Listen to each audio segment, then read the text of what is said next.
Hey guys, and welcome back to this channel. In this video I'll be showing you guys how you can make stickers glow on CapCut PC.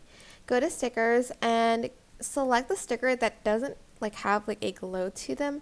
Maybe like these ones don't have a glow to them, or the ones in sketch, they don't really have a glow to them. And I'm going to add a glow to them, so I'm just going to select the sticker. And then I am going to go to media and I'm going to add in this pink background on top of that. Go to blend mode and choose a linear burn.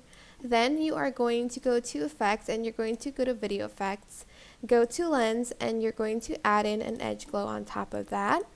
And then to that you are going to go to comic and you're going to also add in this neon outline, but adjust the atmosphere a little bit,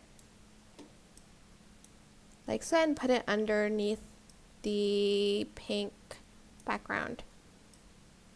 And hopefully you can create compound clip for this. And yeah, that is basically it. I hope this tutorial was helpful for you guys. Don't forget to like, comment, share, and also subscribe to this channel if you haven't done that already. If you have any questions, just leave it in the comment section down below and I'll try my best to answer them all for you guys. If you found this video helpful, please click the thanks button above the description box down below. Thank you so much for watching. Bye!